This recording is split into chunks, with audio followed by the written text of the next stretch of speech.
ওম শান্তি। আজকের বাংলা মুরলী 24/3/2025। প্রাতঃ মুরলী। ওম শান্তি। বাপ দাদা মধুবন। বাবার অমূল্য মধুর মহাবাক্য।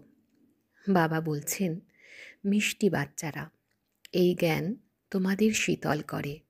এই জ্ঞানের দ্বারা কাম ক্রোধের অগ্নি নির্বাপন হয়ে যায়। ভক্তির দ্বারা এই অগ্নি নির্বাপন হয় না। আজকের প্রশ্ন, স্মরণের ক্ষেত্রে মুখ্য পরিশ্রম কোনটি? উত্তর, বাবার স্মরণে বসার সময় দেহ যেন স্মরণে না আসে। আত্ম অভিমানী হয়ে বাবাকে স্মরণ করো, এটাই হলো পরিশ্রম। এতেই বিঘ্ন আসে, কারণ অর্ধকল্প দেহ অভিমানী হয়ে রয়েছ। ভক্তি মানেই দেহের স্মরণ করা। ওম শান্তি।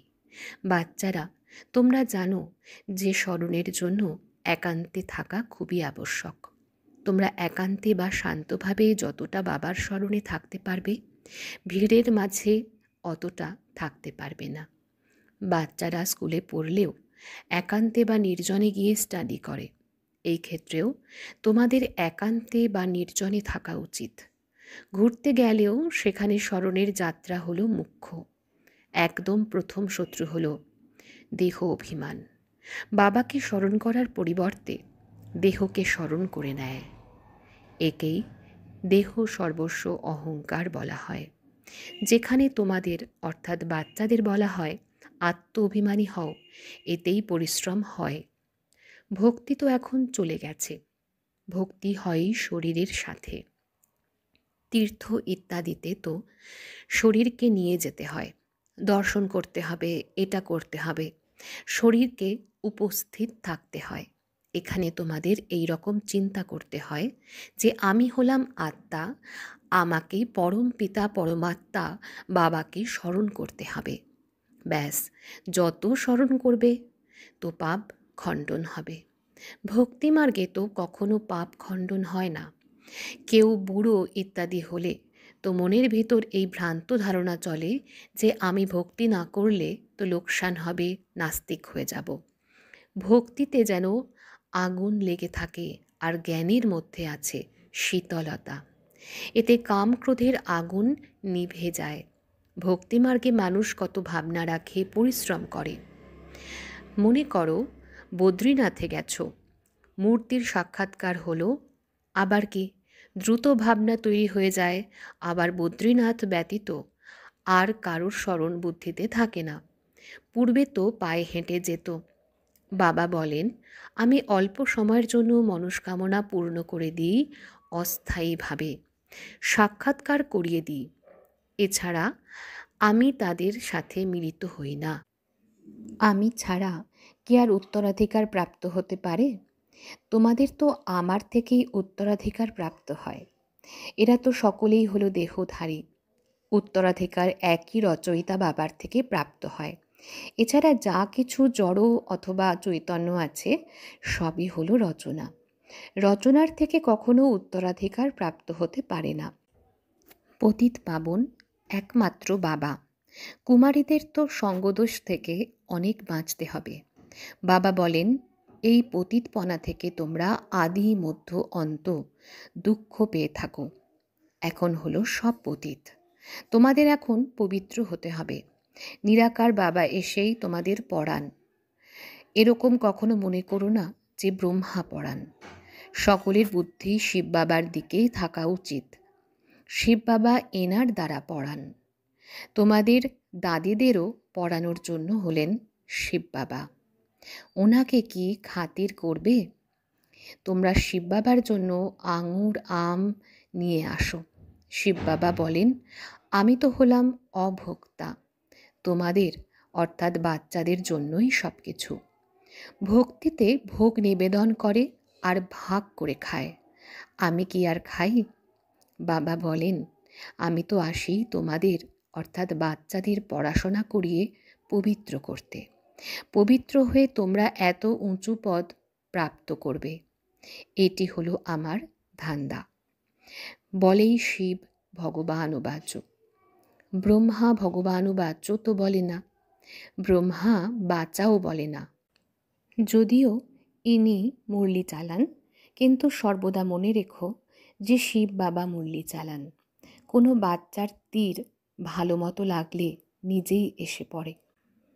জ্ঞানের তীর গাওয়া হয় তীক্ষ্ণ। সায়েন্সের মধ্যেও কত পাওয়ার, বম্বস ইত্যাদির কত প্রাচুর্য থাকে। তোমরা কত সাইলেন্সে থাকো, সায়েন্সের ওপর সাইলেন্স বিজয় প্রাপ্ত করে। তোমরা এই সৃষ্টিকে পবিত্র করে তোলো।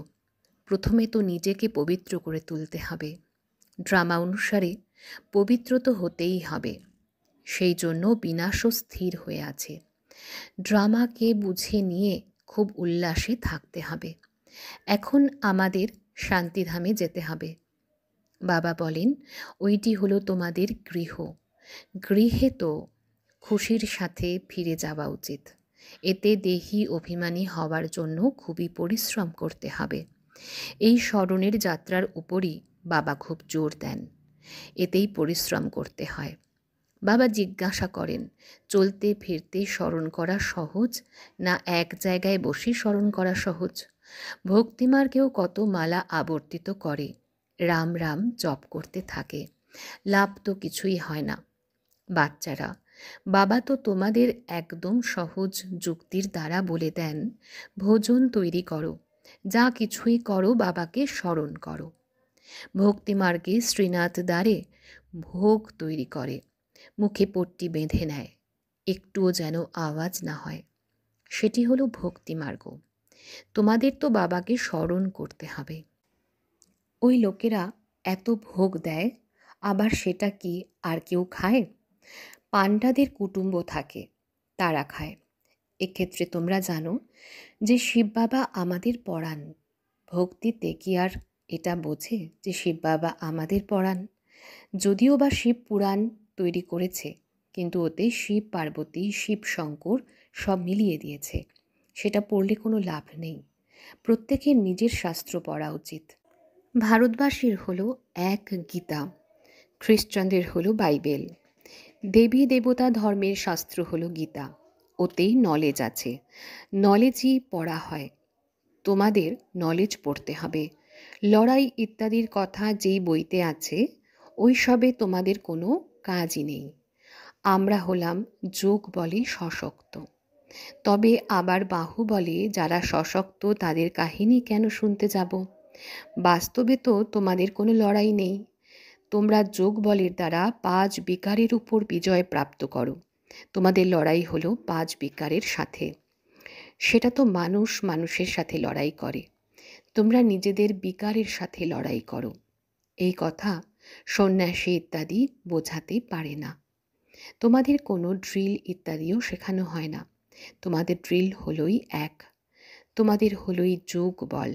স্মরণের শক্তি দ্বারা 5 বিকারের উপর বিজয় প্রাপ্ত করো। এই 5 বিকার হলো শত্রু। ওর মধ্যেও নম্বর 1 হলো দেহ অভিমান। বাবা বলেন, তোমরা যে হলে আত্মা, তোমরা অর্থাৎ আত্মারা আসো, এসে গর্ভে প্রবেশ করো।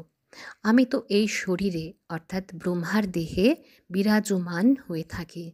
আমি কি আর কোনো গর্ভে আসি? সত্যযুগে তোমরা গর্ভমহলে থাকো, আবার রাবণ রাজ্যে গর্ভ জেলে যাও। আমি তো প্রবেশ করি। একে দিব্য জন্ম বলা হয়। ড্রামা অনুসারে আমাকে এনার মধ্যে আসতে হয়। এনার নাম ব্রহ্মা রাখি, কারণ সে আমার হয়েছে। অ্যাডাপ্ট হলে কত ভালো ভালো নাম রাখা হয়। তোমাদেরও খুব ভালো ভালো নাম রাখা হয়। লিস্ট খুব ওয়ান্ডারফুল এসেছিল। সন্দেশী, সূক্ষ্ম লোক ও মুক্তিধামের সংবাদ আনি যারা, তাদের দ্বারা। বাবার কি আর সকলের নাম স্মরণে আছে? নাম দিয়ে তো কোনো কাজ নেই। শরীরের প্রতি তো নাম রাখা হয়। এখন তো বাবা বলেন নিজেকে আত্মা মনে করো, বাবাকে স্মরণ করো। ব্যাস, তোমরা জানো যে আমরা পূজ্য দেবতা হই, আবার রাজত্ব করি। আবার ভক্তিমার্গে আমাদেরই চিত্র তৈরি হয়। আত্মাদেরও পূজা করা হয়। মাটির শালগ্রাম তৈরি করা হয়, আবার রাত্রে ভেঙে ফেলা হয়। দেবীদেরও সাজিয়ে নিয়ে পুজো করে সমুদ্রে ফেলে দেওয়া হয়। বাবা বলেন, আমারই রূপ তৈরি করে খাইয়ে পান করিয়ে আমাকে বলে দেয় নুড়িতে পাথরে আছে। সবচেয়ে দুর্দশা তো আমার করে। তোমরা কত গরিব হয়ে গেছো। গরিবই আবার উচ্চ পদ প্রাপ্ত করে। বিত্তশালীদের মুশকিল মনে হয়। বাবাও বিত্তশালীদের থেকে এত নিয়ে কি করবেন? এখানে তো বাচ্চাদের ফোঁটায় ফোঁটায় অট্টালিকা ইত্যাদি তৈরি হয়।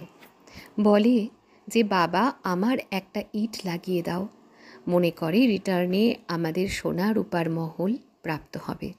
সেখানে তো প্রচুর সোনা থাকে। সোনার ইট থাকবে তবে তো অট্টালিকা তৈরি হবে। তাই বাবা অনেক ভালোবেসে বলেন, মিষ্টি মিষ্টি বাচ্চারা, এখন আমাকে স্মরণ করো, এখন নাটক সম্পূর্ণ হচ্ছে। বাবা গরিব বাচ্চাদের বিত্তশালী হওয়ার যুক্তি বলে দেন, মিষ্টি বাচ্চারা, তোমাদের কাছে যা কিছু আছে ট্রান্সফার করে দাও। এখানে কিচ্ছুটি থাকার নয়। এখানে যা ট্রান্সফার করবে সেই নূতন দুনিয়াতে তোমাদের তা শত গুণে প্রাপ্ত হবে। বাবা কিছু চায় না, তিনি তো হলেন দাতা, এই যুক্তি বলা হয়ে থাকে। এখানে তো সর্বস্ব মাটিতে মিশে যাবে। কিছু ট্রান্সফার করে দিলে তো তোমাদের নূতন দুনিয়াতে প্রাপ্তি হবে। এই পুরনো দুনিয়ার বিনাশ আসন্ন। এই সমস্ত কিছুই কাজে আসবে না।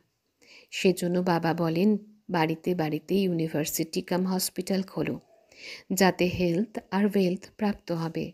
এটাই হলো মুখ্য। আচ্ছা, মিষ্টি মিষ্টি হারানিধি বাচ্চাদের প্রতি মাতা পিতা বাপদাদার স্মরণের স্নেহসুমন আর সুপ্রভাত। আত্মাদের পিতা ওনার আত্মারূপী বাচ্চাদেরকে জানাচ্ছেন নমস্কার। আত্মারূপী বাচ্চারা তাদের মাতা পিতা বাপদাদাকে জানাচ্ছেন স্মরণের প্রেম সুমন, সুপ্রভাত আর নমস্কার। ধন্যবাদ বাবা, ধন্যবাদ। রাত্রি ক্লাস 12/3/68। এই সময় তোমরা অর্থাৎ গরিব মাতারা পুরুষার্থ করে উচ্চ পদ প্রাপ্ত করে নাও। যজ্ঞে সাহায্য ইত্যাদিও মাতারা অনেক করে। অনেক কম পুরুষই আছে যারা সাহায্যকারী হয়ে ওঠে।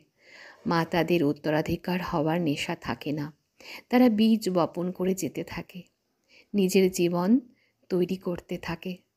তোমাদের জ্ঞান হলো যথার্থ, এছাড়া হলো ভক্তি। আত্মাদের পিতা এসে জ্ঞান প্রদান করেন। বাবাকে জানলে বুঝলে বাবার থেকে অবশ্যই উত্তরাধিকার প্রাপ্ত করতে পারবে। বাবা তোমাদের পুরুষার্থ করাতে থাকেন, বোঝাতে থাকেন, টাইম ওয়েস্ট করো না। বাবা জানেন যে কেউ হলো ভালো পুরুষার্থী, কেউ মিডিয়াম, কেউ থার্ড। বাবাকে জিজ্ঞাসা করলে বাবা শীঘ্র বলে দেন, তুমি ফার্স্ট হও না সেকেন্ড না থার্ড হও।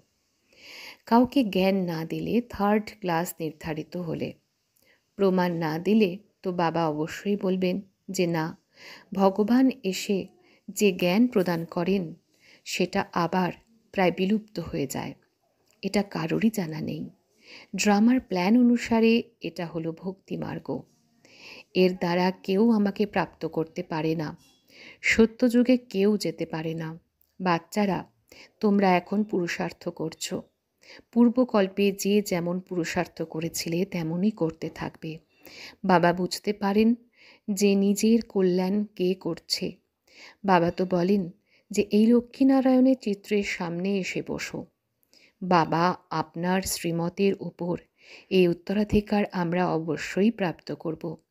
নিজের সমান তৈরি করার সার্ভিসের শখ অবশ্যই থাকা উচিত। সেন্টারে যারা থাকে তাদেরও লিখি, এত বছর পড়লে কাউকে পড়াতে না পারলে তবে বাকি পড়ছো কেন? বাচ্চাদের তো উন্নতি করা উচিত, তাই না? বুদ্ধিতে সারাদিন সার্ভিসের ভাবনা চলতে থাকা উচিত। তোমরা যে হলে বানপ্রস্থী, বানপ্রস্থীদেরও আশ্রম হয়। বানপ্রস্থীদের কাছে যাওয়া উচিত। মৃত্যুর পূর্বে তাদেরকে তাদের লক্ষ্য তো বলে দাও। বাণীর ওপারে তোমাদের আত্মা যাবে কিভাবে? পতিত আত্মা তো যেতে পারবে না। ভগবানুবাচু মামিকম, একমাত্র আমাকে স্মরণ করলে তোমরা বানপ্রস্থে চলে যাবে। বেনারসেও প্রচুর সার্ভিস আছে। অনেক সাধুরা কাশী বাস করার জন্য সেখানে থাকে। সারাদিন বলতে থাকে শিব, কাশী, বিশ্বনাথ, গঙ্গা। তোমাদের মনের ভেতরে সর্বদা খুশির করধ্বনি বাজা উচিত। স্টুডেন্ট যে না, সার্ভিসও করে, পড়াশোনাও করে। বাবাকে স্মরণ করতে হবে, উত্তরাধিকার প্রাপ্ত করতে হবে। আমরা এখন শিব বাবার কাছে যাব, এটা হলো মন মনা ভব। কিন্তু অনেকের স্মরণ থাকে না, পরনিন্দা পরচর্চা করতে থাকে। মুখ্য ব্যাপার হলো স্মরণের। স্মরণই খুশিতে নিয়ে আসে। সকলেই তো চায় যে বিশ্বে শান্তি থাকুক। বাবাও বলছেন ওদের বোঝাও যে বিশ্বে এখন শান্তি স্থাপন হচ্ছে। বাবা সেই জন্য লক্ষ্মীনারায়ণের চিত্রকে বেশি রকম গুরুত্ব দেন। বলো, এই দুনিয়া স্থাপন হচ্ছে যেখানে সুখ, শান্তি, পবিত্রতা সব ছিল। সকলেই বলে বিশ্বে শান্তি থাকুক, প্রাইসও অনেকে পেতে থাকে। ওয়ার্ল্ডে শান্তি স্থাপন করতে সক্ষম যারা, তারা তো মালিক হবে। এদের রাজ্যে বিশ্বে শান্তি ছিল, এক ভাষা, এক রাজ্য, এক ধর্ম ছিল। এছাড়া সব আত্মারা নিরাকারী দুনিয়াতে ছিল। এরকম দুনিয়া কে স্থাপন করেছিল? পিস অর্থাৎ শান্তি কে স্থাপন করেছিল? ফরেনার্সও বুঝবে এটা প্যারাডাইস অর্থাৎ স্বর্গ ছিল, এদের রাজ্য ছিল। ওয়ার্ল্ডে শান্তি তো এখন স্থাপন হচ্ছে। বাবা বুঝিয়েছিলেন যে প্রভাত ফেরিতেও এই লক্ষ্মীনারায়ণের চিত্র বের করো, যেন সকলের কানেই এই শব্দ ঢোকে যে এই রাজ্য স্থাপন হচ্ছে, নরকের বিনাশ সামনে আসন্ন। এটা তো জানে যে ড্রামা অনুসারে হয়তো দেরি আছে, বড় বড়দের ভাগ্যে এখন নেই, তবুও বাবা পুরুষার্থ করাতে থাকেন। ড্রামা অনুসারে সার্ভিস চলছে।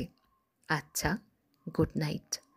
ধারণার জন্য মুখ্য সার পয়েন্ট 1, সঙ্গদোষের থেকে নিজেকে খুব বেশি করে সতর্ক রাখতে হবে। কখনো পতিতদের সংস্পর্শে যেতে নেই।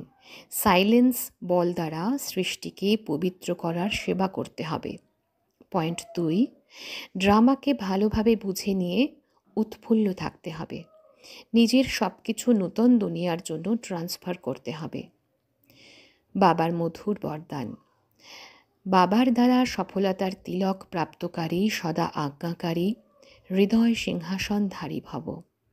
বাবার দ্বারা সফলতার তিলক প্রাপ্তকারী, সদা আজ্ঞাকারী, হৃদয় সিংহাসনধারী ভব। ভাগ্য বিধাতা বাবা প্রতিদিন অমৃত বেলায় নিজের আজ্ঞাকারী বাচ্চাদেরকে সফলতার তিলক লাগিয়ে দেন। আজ্ঞাকারী ব্রাহ্মণ বাচ্চারা কখনো পরিশ্রম বা মুশকিল শব্দটি মুখ থেকে তো নয়, সংকল্পেও নিয়ে আসে না। তারা সহযোগী হয়ে যায়, এজন্য কখনো হৃদয় থেকে ভেঙে পড়ে না। তাই সদা হৃদয় সিংহাসনধারী হও, করুণাময় হও। অহম ভাব আর বহম ভাবকে সমাপ্ত করো। আজকের স্লোগান, বিশ্ব পরিবর্তনের ডেট নিয়ে চিন্তা করো না, নিজেকে পরিবর্তন করার মুহূর্ত নিশ্চিত করো। বিশ্ব পরিবর্তনের ডেট নিয়ে চিন্তা করো না, নিজেকে পরিবর্তন করার মুহূর্ত নিশ্চিত করো। আজকের অব্যক্ত ইশারা, সত্যতা আর সভ্যতারূপী কালচারকে ধারণ করো। পিউরিটির পার্সোনালিটিতে সম্পন্ন আত্মাদেরকে সভ্যতার দেবী বলা হয়। তাদের মধ্যে ক্রোধ বিকারের ইমপিউরিটিও থাকবে না। ক্রোধের সূক্ষ্মরূপ ঈর্ষা, দেশ, ঘৃণাও যদি অন্তরে থাকে তো সেইগুলিও অগ্নিরূপে ভেতরে জ্বলতে থাকবে। বাইরে থেকে লাল হলুদ হবে না, কিন্তু কালো হয়ে যাবে। তো এখন এই কালো ভাবকে সমাপ্ত করে সত্য এবং সাপ থাকো। আচ্ছা, ওম শান্তি।